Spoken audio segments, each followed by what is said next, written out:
you're using something new, some new tech that I want to hear about. I was working with you on some kind of writing project, and you had Sounds written something. extremely mysterious.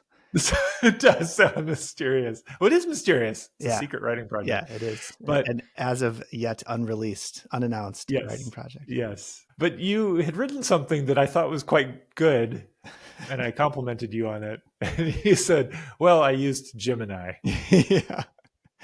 What's your experience like with that? Well, that was the first time that I had used it. Well, I should say, okay, that was the first time I had used Gemini or any LLM to help with writing in any way. Okay.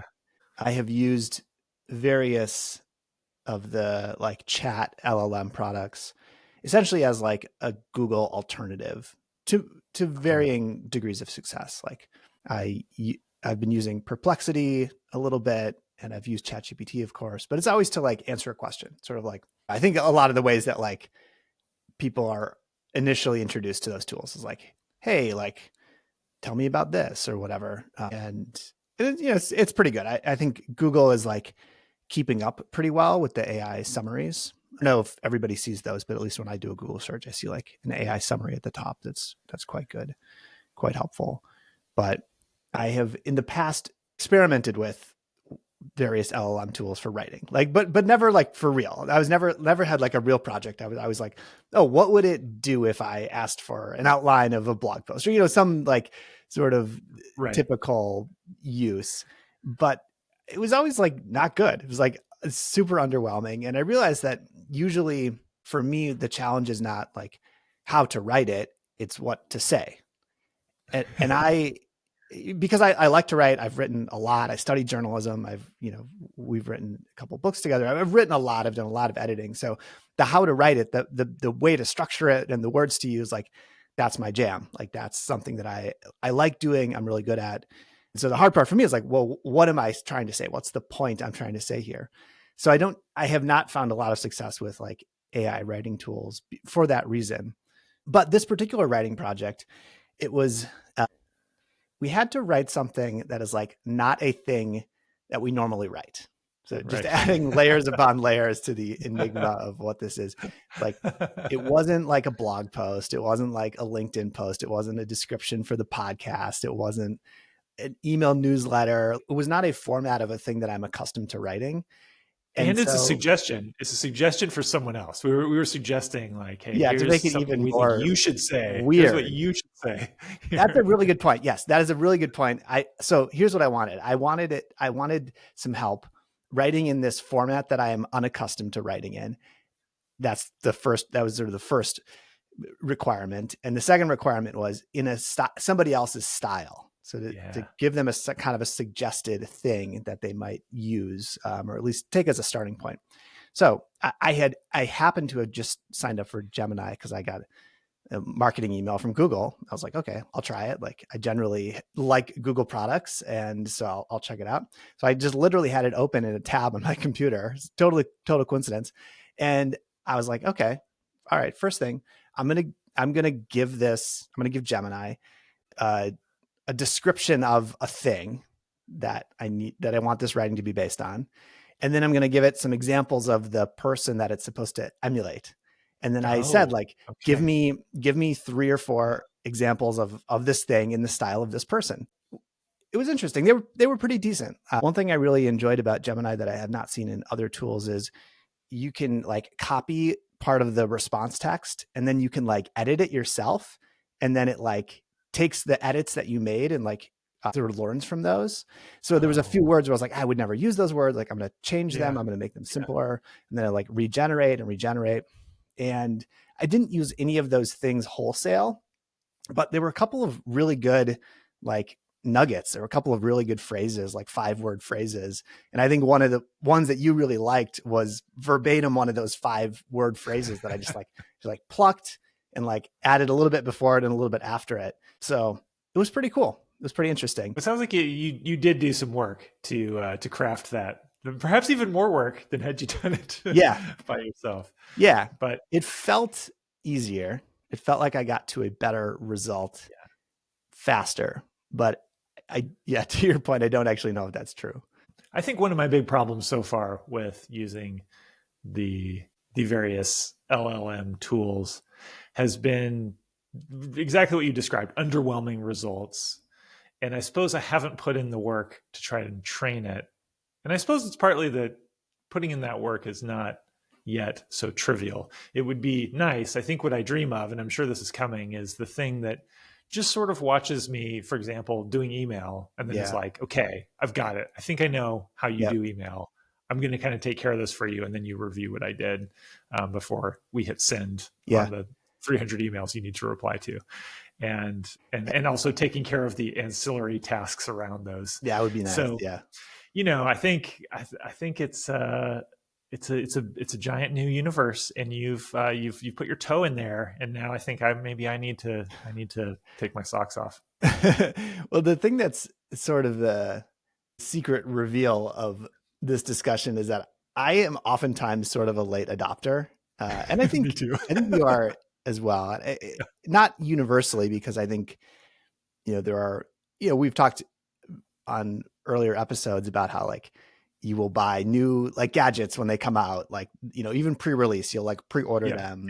And there's things like AI note takers. Like we've talked about how before we invested in Fathom, we used it as a product. We loved it as a product. So that's an example of something that we adopted early. But I would say in general, if you had to classify me, and it's weird because we're investors, we're VCs, and we're supposed to be like on the cutting edge of everything. So maybe we shouldn't admit this, but I think in general, like I'm probably more of a late adopter persona, more of like a little bit skeptical and really focused on like, is it actually useful? Like, so let's set aside whether it's like neat and like technologically impressive. Is it actually useful? So that has driven my attitudes toward LLMs, plus the fact that I just really do genuinely enjoy writing. That is not a problem that I need solving necessarily, and until it was. Well, it's a way that I understand things is by writing about them. So I don't want to rob myself of having to form an understanding. And I also think there's too much the AI writing tools that I think a lot of people are using now. A lot of times you can kind of tell, you read stuff, you're like, I don't think this was just words, Yeah, totally. So, okay. Well, should we record a podcast? I think we should. Let's do it. Let's do it.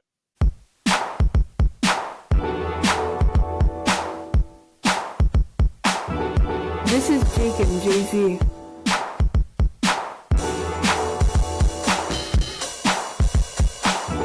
This is Jake and Jay-Z. Welcome to episode 8 of Jake and Jay-Z, our weekly podcast about startups, design, technology, marketing, writing, LLMs, AI, whatever else we're thinking about. That's Jake over there. I'm Jay-Z. We are the founders of Character Capital. We're the authors of Sprint and Make Time.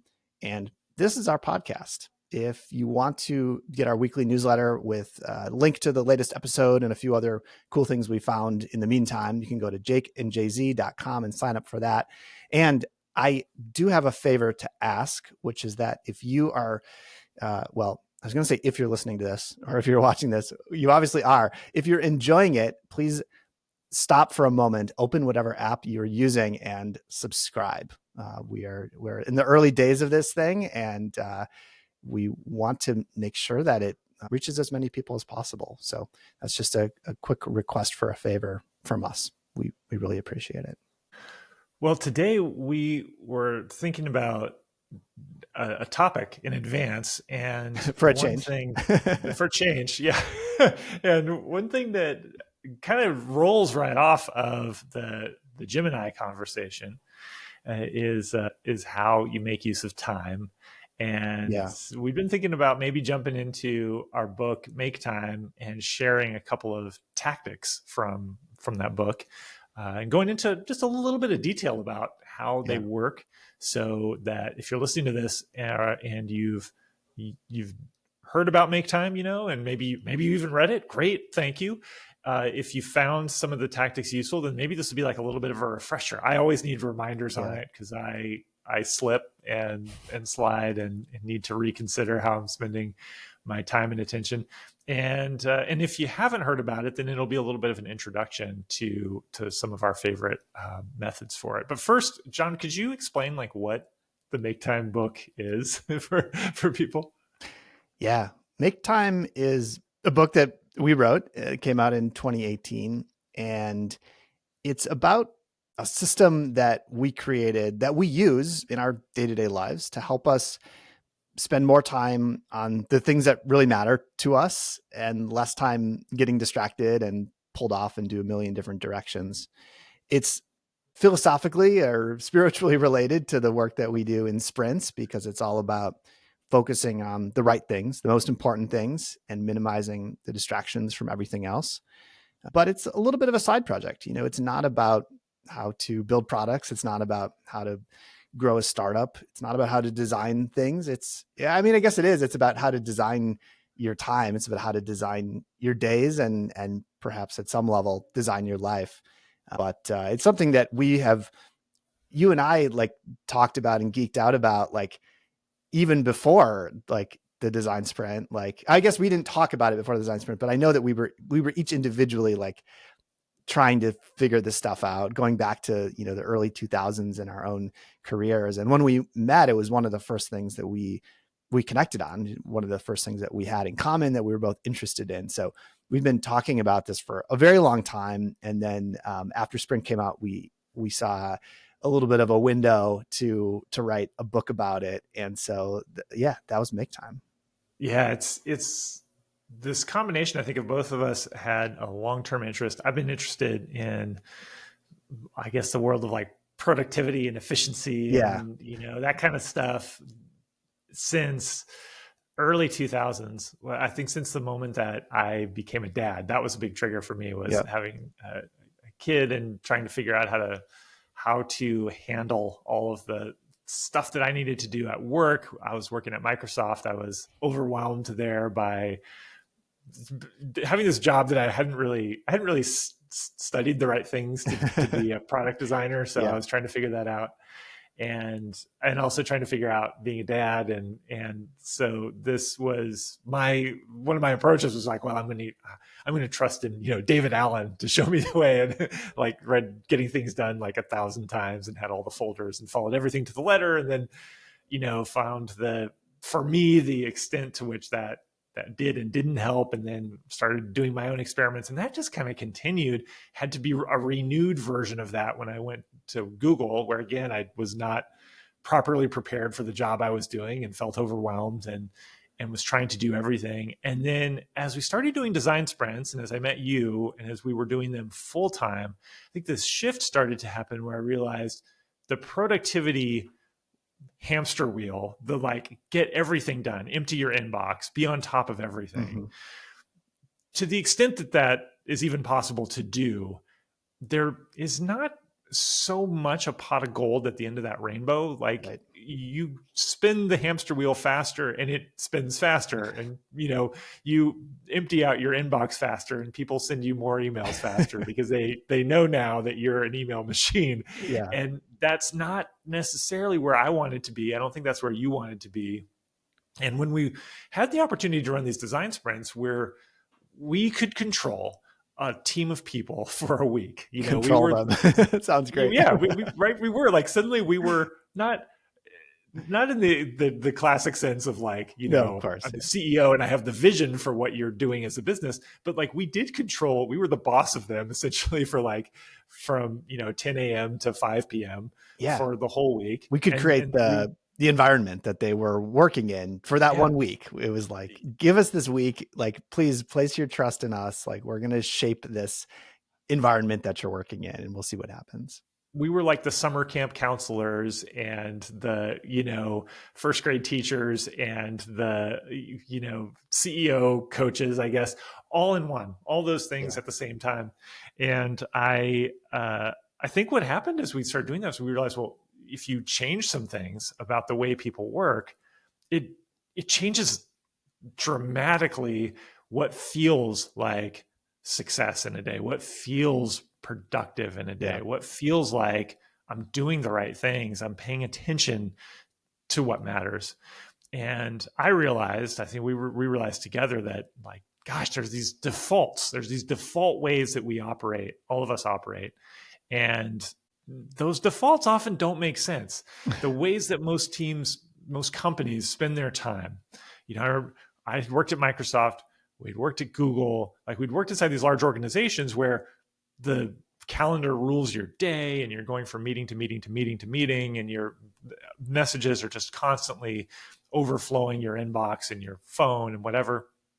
And then working with startups, my expectation was, well, they're not going to be suckered in by that.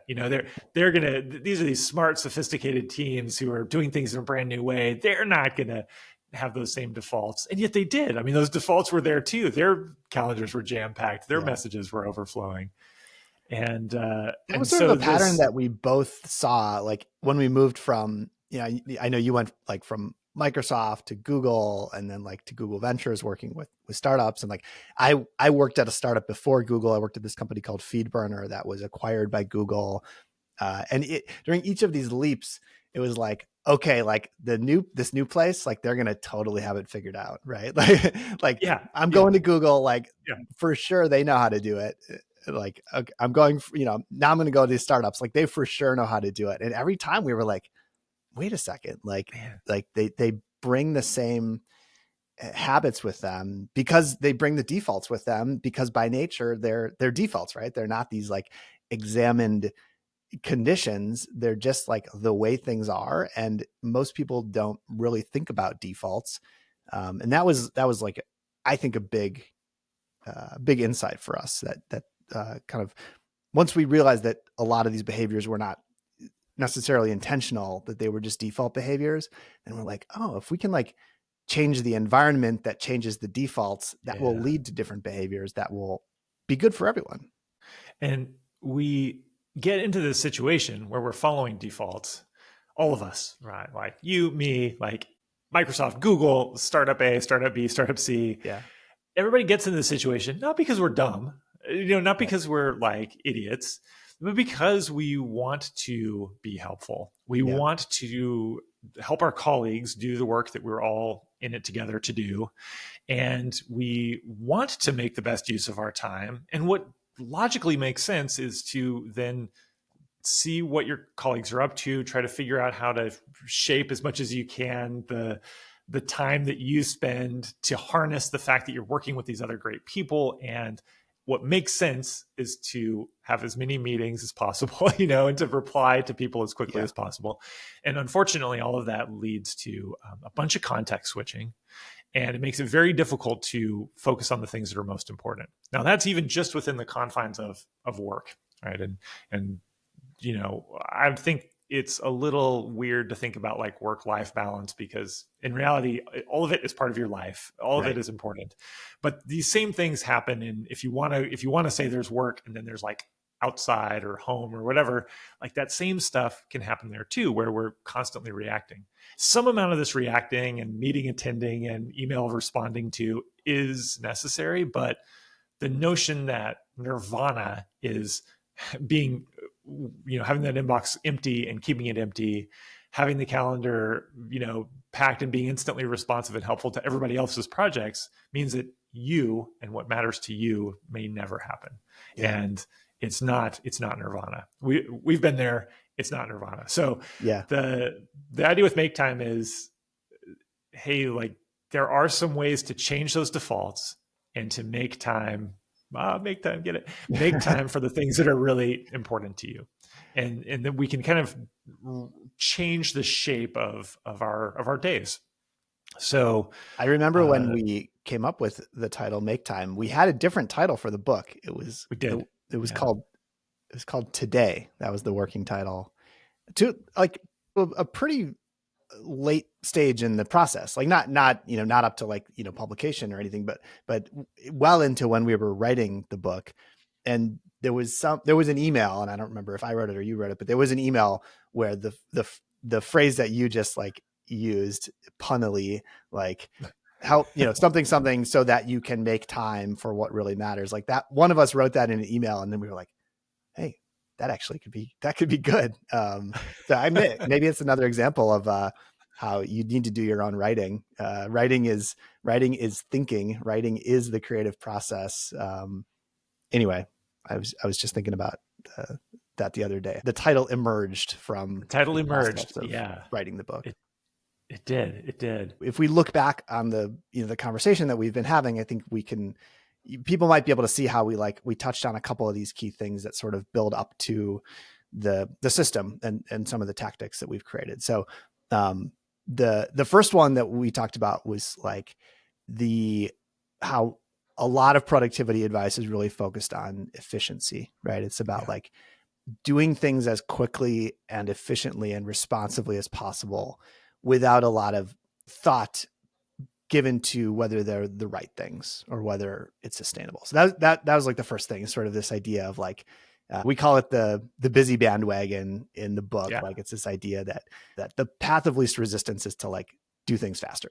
And another word for the path of least resistance is defaults. So this idea of defaults is like really key to how we think about this stuff, which is that if you struggle with spending time on things that matter or being productive or whatever, it's not because you don't have enough willpower or you're not smart enough or you have bad intention. It's because you and everybody else in the world have defaults and you're operating within these defaults. And the other thing I thought was pretty meaningful that you touched on when you were describing like the design sprints was that the way to change the defaults is not through like sheer force or like white knuckled determination. It's by changing the environment that you're in, changing the context. And so whether that is the physical environment of being in a room full of people and working in a different way, or it's changing technology that you use and the structures that you use to plan your day, that we have found that if you can change the environment, then you don't really have to use as much willpower, right? You don't have to like try so hard to not get distracted because you have created a situation where distraction is not the default. Distraction is no longer like the path of least resistance. So anyway, those three things like it really stand out to me. Even now, years after the book has come out, those stand out as kind of the key assumptions that everything else rests on. Yeah, it's also a different kind of book because we didn't write it with the intention that you would read the book from cover to cover and do every suggestion that we have in the book. Instead, it's more like a cookbook. And a cookbook has recipes in it. Yeah. And if you read a cookbook, if you're really into a cookbook, I think you read a little bit in the beginning, you get to know, what's this chef all about? And what's the philosophy? And maybe you read through and look at all of the different recipes, but you probably aren't going to cook all of them, know. Yeah. Maybe you are, and if you are going to cook all of them, you probably aren't going to cook all of them right away at once. You're going to try one, you can try two, try three, and maybe sometimes a cookbook comes along and it might change your cuisine at home. And some of these things will stick on and you'll have your own rotation of things that they make you feel great and they're fun and they taste good.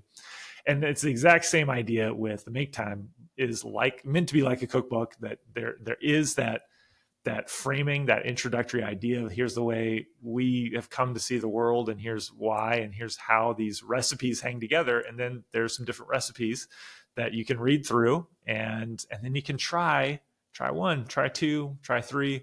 So there's not the sense, I certainly don't have the sense that you have to do all of it. And a lot of the activities, there's 80 some different tactics 87, in the book. 87 tactics. 87, almost 90. We really should have put in that a little bit extra work to get to 90. So 87 tactics, 87 recipes that you can cook.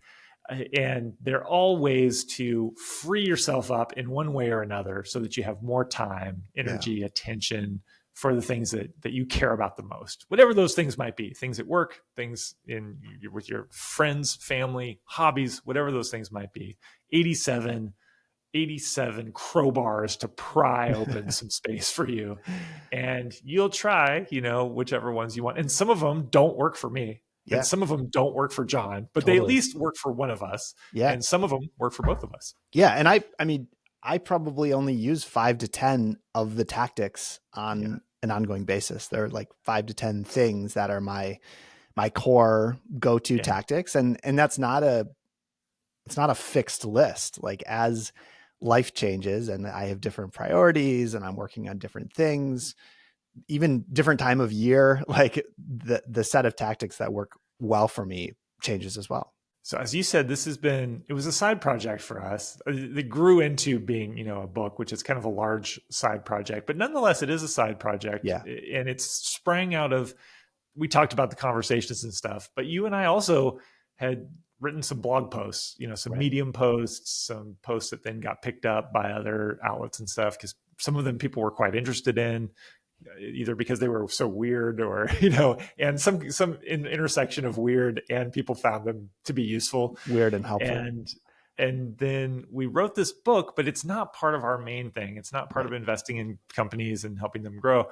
But it has been surprising how folks really have found this useful and adopted it and made their own versions, of their combination of recipes. Folks have found those things to help out. So anyway, all of this is, I guess, verging on self-promotion here, but we wanted to share some of the tactics because I think we mentioned this in passing, and we had some listeners say, hey, could you dive a little bit deeper into some of those and actually really show us how they work? Yeah. And so it's probably something we'll come back to every so often on the podcast here. But for today, John, do you have a tactic that you want to share? Yeah, I will start with a tactic that also became one of the kind of core components of the book, which is the idea of setting a daily highlight.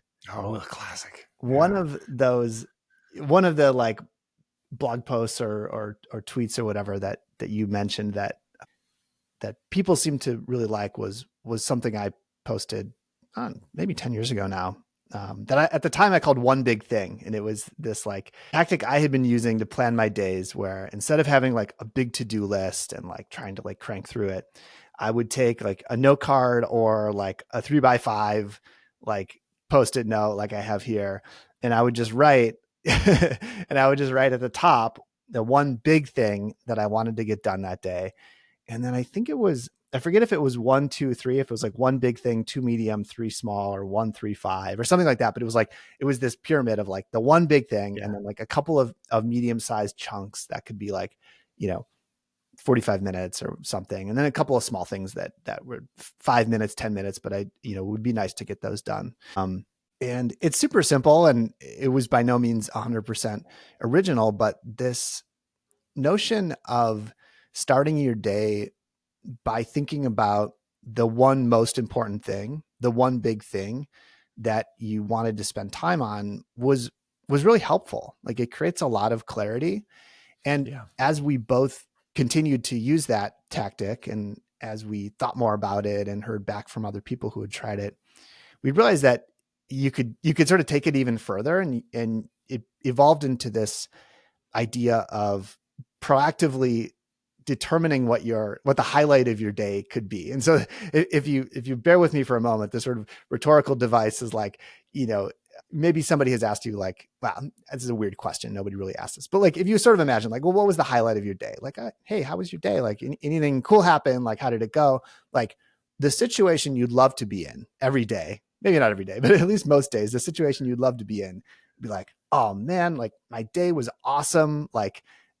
I spent 3 hours totally in the zone, cranked out that mock-up I was working on, or finished that blog post, or I decided it was the weather was so nice. So in the afternoon, I took a couple hours and I went to the park. I went for a run. I had a workout. I met up with my friend. You probably with the benefit of hindsight, you'd like to look back and be yeah, that was the highlight of my day. My day was great. My day was a success because I did that one thing.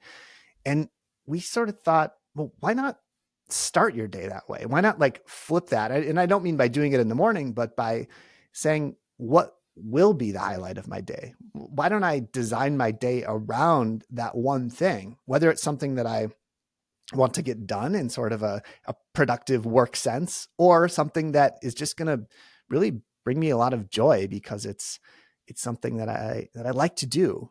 You can start that way. You can write that down, and then it becomes a really helpful tool for planning the rest of the day, for making decisions about priorities, for confronting the trade-offs. Like, I said that I want my highlight to be this, satisfying creative project, but when I look at my calendar, it's nothing but back-to-back meetings. Okay, maybe today it's not going to happen for me, but now I'm acutely aware of that conflict, that situation, and I can start to make some changes to the defaults of my day in order to support this highlight that I really care about. So yeah, that's the highlight in a rather large nutshell. It's a perfectly sized nutshell, because it's a simple concept that has actually a lot to it. And one of the things that is, I think, psychologically powerful about it is that it flips the way my brain, and I think the societal brain wants us to think, or the way all the defaults, the busy bandwagon, are pushing us to think, which is that we're never enough, that we are never doing enough to catch up to the world of our work, to the world of news, to the relationships in our lives that can now be extended infinitely because of the potential to stay in touch with almost any number of people via social media. Right. There's just, we are never enough. And the result of that is, if you buy in, if you accept at face value what the world is telling you, then you're inadequate. Your day will never measure up to what it could have, should have been, where you actually did everything possible. Yeah. And the highlight says, no, screw that. I do not accept the world's framing. Yeah. I have my own framing. This one thing is all that matters to me today. Getting one thing done, like actually having peak attention, 60 to 90 minutes of attention on something in a day, that's a lot. That's a good day, by the way. That is, yeah. And one thing that, man, a while ago, I interviewed Sarah Cooper, who is a friend of ours from Google. She went on to become a comedian. She's an hilarious. Amazingly successful one. Yeah. I checked in on her recently. I don't mean to say that I spoke to her, but I looked her up online. I was like, oh, Sarah Cooper, like, what's she up to? And I was like, oh my God, she's like super duper famous now. Yeah.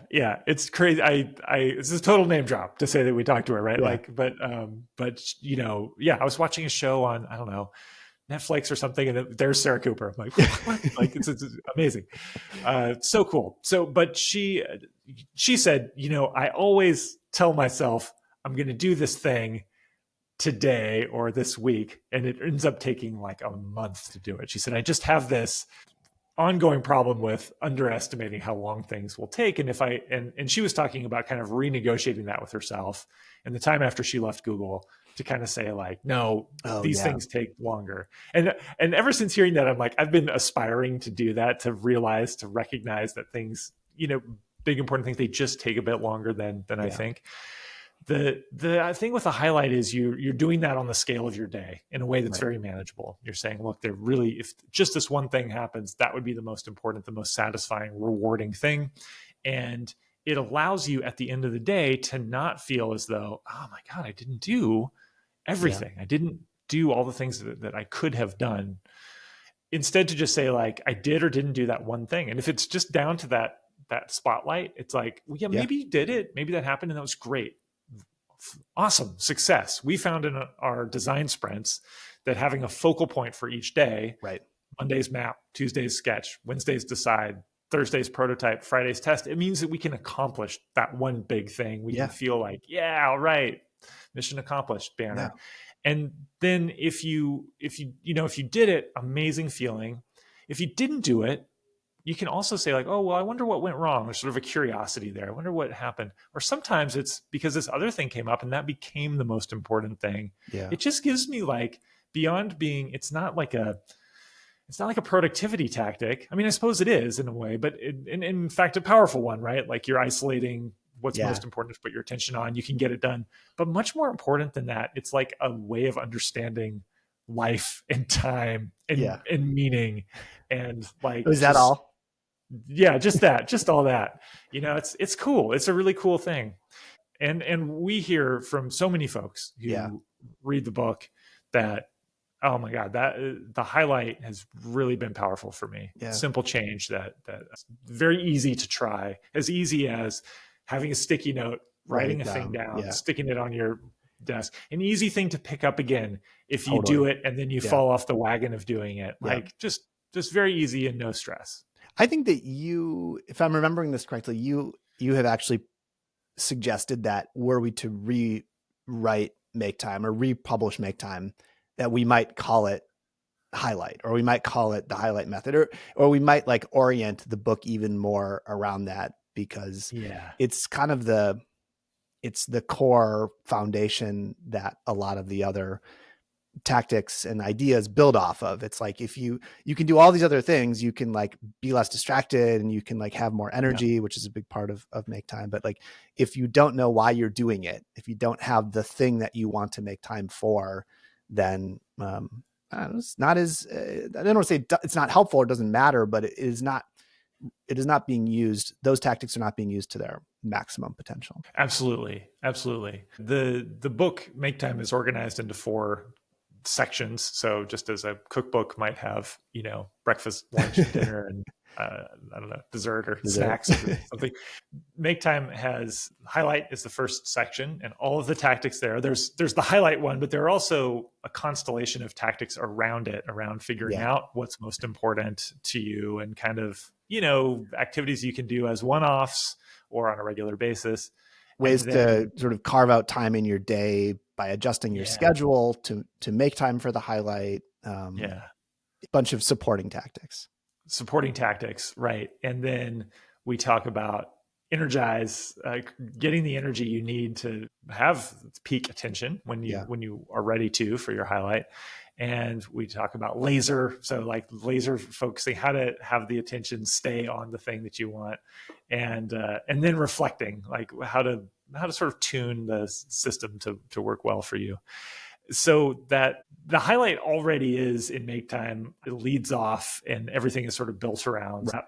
I think someday we'll probably write a sequel. We will have more, insights into it. And I would definitely call the book highlight. I would definitely focus in even more on that, because it is so powerful. Not to undercut the tactic that I'm going to share, but highlight is where it's at. I actually think that instead of sharing my own tactic, I wonder if we should go a little deeper into highlight and help people with some of the framing about how you do it, because the details are really quite important here. Okay. And I was just reminded of this because I was invited to do a talk a couple weeks ago.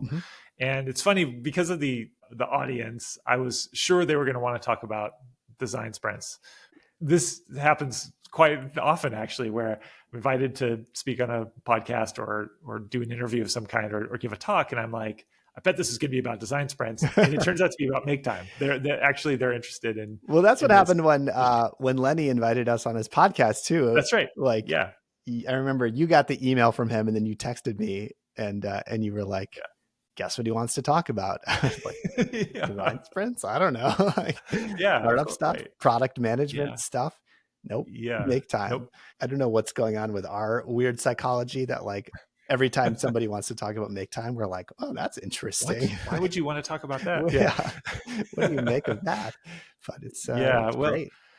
Well, we can save your tactic for another episode. This can be an ongoing series of talking about Make Time tactics. I like that. Okay. I like that. Well, one thing that I do when I talk about Make Time, I give a talk, like a keynote talk. Oh yeah.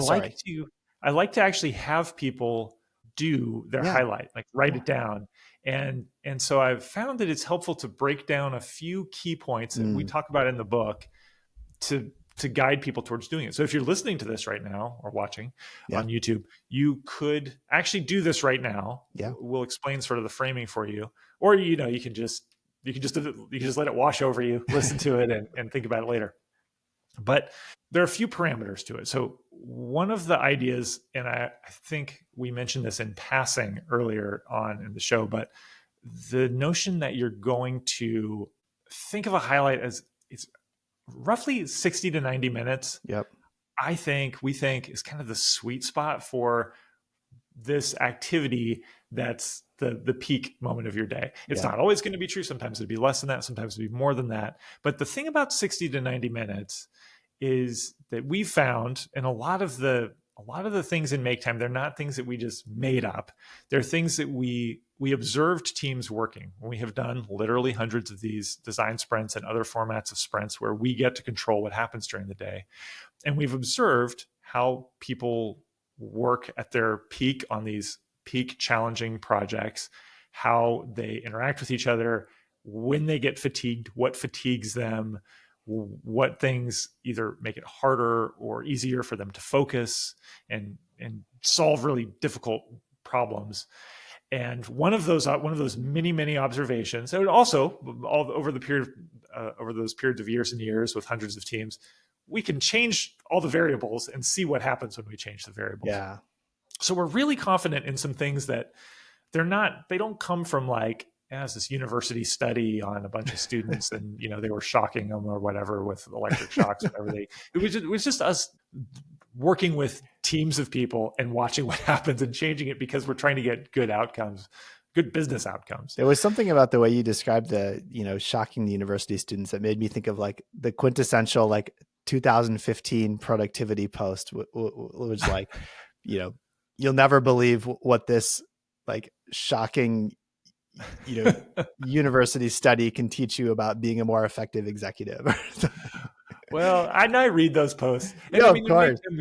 We have references to some really great studies. And by the way, there's some people who are doing studies in universities about attention that are great. Yeah. It's great stuff. Yeah. And often I think that we have found that, often is the right word. We have found that like something we've observed in our own experience, either personally or working with teams, then later we learn about some scientific support for it or backing of it, which is always really interesting to like see people arrive at the same lesson from very different places.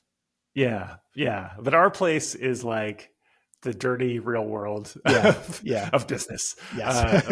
of our sort of control over this weird environment. So anyway, one point is, to all my rambling, that 60 to 90 minutes is about the length of time that people can maximally focus on something before, I think, kind of needing a break. Yeah. Whether that's a break to just like stretch their legs, let their attention go to something else so they can, sort of recharge a little bit, use the restroom. I mean, there's all kinds of reasons why 60 to 90 minutes is sort of the outer bound of what you can do. But below that, when you go below 60 minutes, it starts to become difficult to actually get into the zone because the 60 to 90 minutes are not 100% wall-to-wall peak focus. Yep. There's always a ramp-up time to get into that peak focus. And if I have a time slot, personally, and I know from talking to folks that a lot of other folks feel this way, if I have a time slot to work on something and it's less than 60 to 90 minutes, it's very hard for me to do that ramp up and get into peak attention because I know that the rug is about to be pulled out from under me in 30 minutes, or 15 minutes or whatever. Yeah. So it's hard. You have to almost get lucky or to snap into a peak state of attention. And by the way, like the easy anchor for when I say attention or peak focus is going to be, peak focus on some productivity thing, some writing activity or some email thing or some meeting, something work anchored. It doesn't have to be. Peak focus is also important if you are spending time with your kid. Peak focus is really important if you're having lunch with a friend. Peak focus is really important if you're doing a hobby. If the highlight of your day is going for a run or a walk, like any of those things, if you want peak focus, there's going to be noise in your head as you start doing that thing. Yeah. And if there's not enough time for it, that noise will eat up the entire sort of opportunity window. Yeah. So 60 to 90 minutes is not an accidental length of time. It's what we believe to be like a really good target. So you start off and you think, okay, if I had 60 to 90 minutes to spend on whatever I wanted today, what would that be when I looked back? Yes, John said, what would sort of have made me say, wow, that was the highlight of my day. So that's the first component.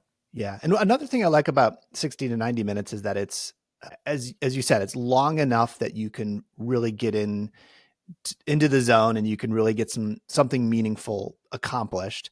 But it's short enough that it's like not crazy to fit it into your day. We have found that after working with thousands and thousands of people, and we have a really great business partner named Connor Swenson who has taken Make Time into mostly like big corporations all around the world and sort of help them adopt these ideas. He has found, and we have found that if you really sit down and look at your calendar and look at what you're doing, most people can find a way to make 60 to 90 minutes of time. And so it's big enough to be worthwhile, but it's small enough that it doesn't feel hopeless. It doesn't feel impossible to actually like fit it in. Yeah. And it's not doable on every day, right? Right. To create space for your own agenda for 60 to 90 minutes. Lord, I know it's not doable on every day. Sometimes it feels like it's not doable on most or any days. So there's also a way of thinking about this, which is, let me look at what's happening, what has to happen, and let me just choose the thing that is going to be the highlight that's already there, that's already scripted, has to happen. And then the framing is, well, how do I bring my peak energy, attention, and focus to this thing? And it could be as simple as having labeled it and having identified it as, this is the most important thing. Today, maybe it's the podcast. The podcast is on my schedule. I want to have peak energy for it. So might as well try. Might as well. Right. So, okay, I'm going to think about when I have coffee to optimize my energy for the podcast, not to optimize it for what feels good when I first wake up. Or when you're going to eat, maybe you close your email before the podcast because you want to be totally focused. Maybe you put your phone in a different room. Like there's all these little decisions, all these really incidentally other tactics in the book, but all these little decisions that you can make once you have that clarity of, okay, this is my highlight, even if it's something you were going to do anyway, even if it's something that's already on your calendar. And then there are some different framings that we use for ways to think about what makes a good highlight. And this is like probably when we talk about this with people, like if we're giving a talk, like there's two questions that often come up. One is like, are you crazy? Like, there's no way I can or the passive aggressive translation of that question, which is must be nice to be able to, spend your time in such a lovely way. But the other more serious question is, what should my highlight be? Like, should it always be something that I need to get done? Should it be the thing that's the most urgent, the most important? What should it be? And that's where these different kind of highlight strategies come in handy, which I think is where you were going. Yeah. And let's see, I think there's three ways that we think about it. And the first and most obvious one, but often it's the least powerful, but it's important, is urgency. Yep. What is the most urgent thing that needs to happen? Now, this is when I get grandiose and I talk about, meaning and life and like all this stuff that I really believe you can change with the highlight. Urgency is usually not going to creep into those upper stratospheres of value for you, but urgency is important. Of Maslow's hierarchy. Yeah. And it's certainly common for me to say or think there's just this one urgent thing I need to do today. And then I don't actually but I don't really put my attention on it. I don't make it my highlight and I end up not doing it, even though it's like I really needed to do it that day. Like yesterday, I told you I was going to send you an email about something. And I said, I'm going to text you when I'm done so that you can take a quick look at it and reply to me. I knew it was the most urgent thing I needed to do. I actually didn't do it. Like the day went by and other stuff, just sort of took over and I didn't do that one thing. And yesterday that was okay, but sometimes it's not okay. Sometimes there's a thing that's the most urgent thing. And I really have to get this done and I have to make sure it happens. Yeah. And I have to make sure that I get it done with the right amount of attention on it so that it's done well. A good example is when we're in a design sprint and it's Thursday and we're building a prototype. And on Friday, we've lined up 4 or 5 customer interviews and we're going to show them the prototype. That is good urgency. That is like, okay, on that day, the most important thing is getting that prototype done. And it's more important to get it done than to make it perfect, right? Like it's more important that it's ready so that you can put it in customers' hands, you can start to learn from them, than it is to have it be perfectly polished and have all the features and all the bells and whistles that you hoped for. And there are often things like that. Maybe not as much as the world would like us to think they are. It's probably like the number of things that are good urgent is a fraction of the things that are labeled as urgent in the world. But I think, I think most people kind of have an innate sense for like when something is good urgent. Yeah. And it could be something even as simple as like the other day, I needed to go to a doctor's appointment with my son. And I thought, it's certainly urgent. It's happening. It has to happen today. But by making it the highlight, it's like it can kind of change the way you feel about it. Yeah. And so if this is the thing that I'm going to really be there for, try to be present for, pay attention to, you can let yourself off the hook a little bit from being at peak attention and presence like all day. It's just probably not going to happen. Well, it also shift from being like, this doctor's appointment. It's like so annoying. It's like, I've got all this work stuff to do and I've got to go to this doctor's appointment. It allows you to reframe it to yourself and the people around you as, no, this actually is the most important thing right now. It's time sensitive, which doesn't take anything away from its importance, perhaps adds to its importance, but it's clarifying. Yeah. And, if you're sitting in that appointment and you're thinking this is just something in the way of everything else, that's a tough feeling. And I mean, I'm not saying I'm never like that. Like I'm often doing things and thinking, oh, this is in the way of this other thing. And I need to be doing this and that. But when you can free yourself from that, when I can free myself from that, it feels terrific. Yeah. And so the highlight could be a trick to turn something urgent into something that is perhaps in one of the other two categories. So the other two lenses that we like to think about. And one of them is satisfaction. Yeah. So John, how did you think about like the framing of satisfaction, the lens of satisfaction for choosing a highlight? To me, it's a helpful way to identify activities that are important to you and you believe are important to the world, something worthy of spending your time on. But if left sort of on their own, nobody's going to ask you for them. Nobody's going to, there's never going to be a deadline. It's never going to be the most time sensitive thing that has to get done. But there's something inside of you that tells you it's really worth doing and it's going to be really satisfying. So a lot of times these are project type highlights. So I would separate them from the third lens, the third strategy, which is joy, which are things that are just, they just make you happy. They're just good for your soul. I would separate them a little bit into like, it might be grueling. It might be hard. It might feel like, pushing a boulder up the hill, but when you get done, you're going to feel really good. You're going to feel deeply satisfied, not in a fleeting way, but in the way that you feel when you finish something really important. And so I think whether it's a writing project, a design project, coding, creating a presentation, a proposal for something, at your job, again, that nobody's kind of asking you for, nobody's like, hey, when's that going to be done? But it's important. The satisfaction that comes from that can create the conditions for it to be a really worthwhile highlight. A big thesis of ours from the design sprint, from foundation sprints, all of the sprint formats that we run with companies is that the ideas that come, the initiatives that come from people's intuition about the right way to do things, what an individual believes is the right way to do something, those intuitions, they're really powerful. And I think in our own careers, the things that ended up being the highest value were not things that other people were asking for a lot of the time. Almost all of the time were not things people were asking for. In some cases were things people actively were telling us to stop doing. And yet, we found them satisfying. We followed some intuition to say like, this is the right thing to do right now. And I think it's something that you can tune.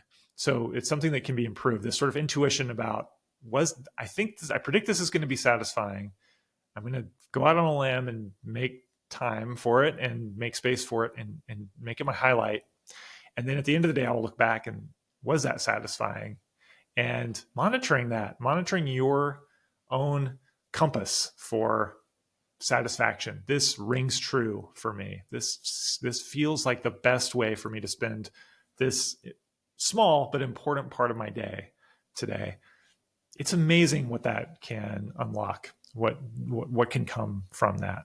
I think the design sprint process itself, our venture fund, the writing posts, writing books, drawing illustrations for those books, all kinds of these things come from this trying to tune and get in touch with that sense of satisfaction. What feels like it rings true for what I want to bring to this day, just this day. And it adds up to being more than just one day at a time.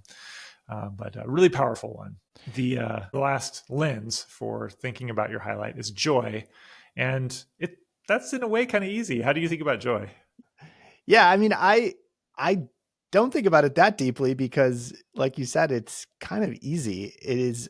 Yeah. I think of this, and this might not be the perfect way to think about it, but for me, functionally, it's often something that counterbalances the urgent or satisfying tactics that are more work oriented, or the highlights that are more work oriented. This is, maybe on a Friday of a week where I've been really working hard on things, actually, literally, when we end this podcast, I'm going to go have lunch with a friend. Like I have lunch with a friend planned, or I'm leaving work early and like I'm doing something outside, or like I've given myself kind of a time of day where I have to sign out, and like, cause I'm making dinner, cause like people are coming over, and like I'm making dinner for them, or, even just making dinner for my wife. But it's these activities that are joyful, that are truly enjoyable, and that more often than not kind of recharge my battery and provide this really nice counterbalance to work, to being sort of on, to being focused, to trying to get things done in a certain way. Yeah. And that joyful thing might even be a part of your work. I love making animations in Keynote for slide decks. It's something that I'll go way over the top on. It's unnecessary. And I love it. It just totally brings me joy. And so that could be the highlight of the day. It's like, I'm going to spend an hour adding gratuitous animations to this thing and fine tuning the sequencing of them. And, like that's it could be part of what you're already doing. It could be a special thing. It could be part of your, quote unquote work, quote unquote life, Right. But joy is a powerful one. Yeah. And part of why it's so helpful to think about that as a highlight is that it puts it on the same level of importance as the work oriented, the productive style highlights. You are telling yourself, and perhaps you're even telling the world in some small way, you're saying, this is important to me. This is going to be the highlight of my day, even though it's not going to have some measurable, economic output. It is equally important, if not more important. And again, the value of the highlight is largely in just providing that framing and providing the scaffolding and the set of then tactics you can use around it to reinforce it, to give it space, to bring the energy and attention to it that it really deserves. To recap how we think about the highlight, it's in the big picture, it's a way to change the dynamic of the busy bandwagon, the world asking us to do a number of things in a day and in our lives. It is not possible. It's not reasonable. It's saying, I reject those rules. my own rule for my own guideline for myself today is I'm going to try my best to bring my attention to this one thing. Yep. You can write it down, write it on a sticky note, put it somewhere where you can see just that one thing. It's okay if you don't do it. Also, by the way, if the end of the day comes and you haven't done it, okay, well, you can just investigate that and ask yourself why. Yeah. And, maybe you did something else important, being gentle about it. It's not meant to beat yourself up, but writing that thing down that you hope to bring attention to, looking on the calendar, finding the spot where it's going to happen. And then as you choose those, thinking about 60 to 90 minutes, thinking about which of these frames might be helpful for you: urgency, satisfaction, or joy. And really, if you can combine satisfaction and joy, if you combine with urgency too, those are going to be great ones. So there you have it. That is the highlight. All right, to be continued. On a future episode, we'll talk about some other tactics from Make Time and hopefully make this sort of a recurring segment. As a reminder, if you have any questions for us, anything you want us to talk about, send us an email at hey@jakeandjz.com. If you want to get our weekly email that has a link to the latest episode and some other cool stuff that we found in the past week, you can sign up at jakeandjz.com. Thank you very much for listening. If you enjoyed this, please hit all the buttons below the player, whatever those happen to be, like, comment, subscribe, etc. And we'll see you next week. Thanks, everybody. Thanks, guys.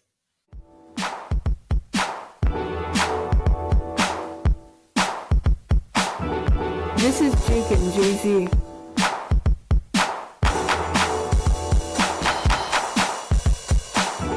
This is Jake and Jay-Z.